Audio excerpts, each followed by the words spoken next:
बहुत पास पास होते हैं, तो विचार एक सीधे साधे जाने पहचाने रास्ते पर ही चलते हैं। दूसरी तरफ डिफ्यूज मोड में बम्पर दूर दूर होते हैं, जिससे विचारों को आज़ादी से घूमने का और नए अनोखे कनेक्शन बनाने का मौका मिलता है। तो असली खेल इन दोनों मोड्स के बीच स्विच करने का है। फोकस्ड होकर काम करने से नींव बनती है, और फिर जब हम डिफ्यूज्ड मोड में दिमाग को आराम देते हैं तो कमाल के आइडियाज आते हैं। बस यही है सीखने का सीक्रेट। अच्छा, दूसरा बड़ा समाधान है जानकारी को सही तरीके से ऑर्गेनाइज करना। हमें सिर्फ तथ्यों को रटने से आगे बढ़कर उनके चंक बनाने होंगे, ताकि जो भी सीखें वो हमेशा के लिए याद रहे। तो ये चंक आखिर है क्या?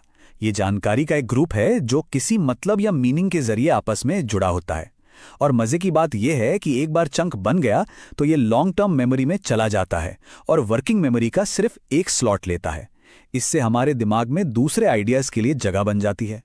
चंक बनाने का तरीका भी बड़ा सिंपल है। सबसे पहले जानकारी पर पूरा ध्यान लगाइए, फिर उसके बेसिक आइडिया को समझिए जो सारी चीज़ों को एक साथ जोड़ता है, और आखिर में उसे अलग अलग सिचुएशन में इस्तेमाल करके प्रैक्टिस कीजिए। और हाँ, एक बार ये चंक बन जाएं तो उन्हें मजबूत करना भी जरूरी है, और इसके लिए सबसे अच्छा तरीका है स्पेस्ड रेपिटेशन।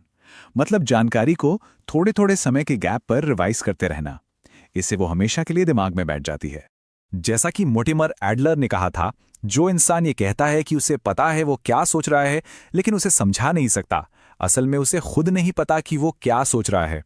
और ये बात हमें अपनी समझ को परखने के आखिरी और सबसे ज़रूरी तरीके तक ले जाती है। और हमारी समझ को परखने की सबसे बेहतरीन तकनीक है फाइनमैन टेक्निक। ये वो तरीका है जो दूध का दूध और पानी का पानी कर देता है कि हम सच में कुछ जानते हैं या सिर्फ हमें ऐसा लग रहा है। इसका तरीका बहुत ही सीधा है।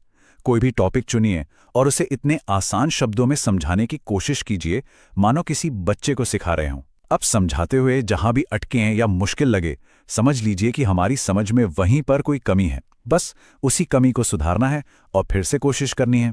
एक बात हमेशा याद रखने लायक है, किसी भी विषय को मुश्किल बनाना तो बहुत आसान है, लेकिन उसे आसान सिर्फ वही बना सकता है जो उसे सच में गहराई से समझता है। सरलता ही असली महारत की पहचान है।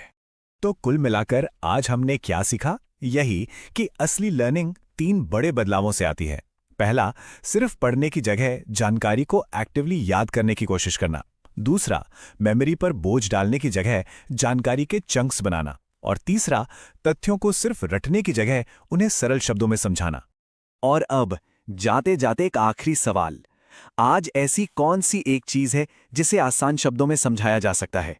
इस पर सोचना जरूरी है, क्योंकि असली सीखना बस वहीं से शुरू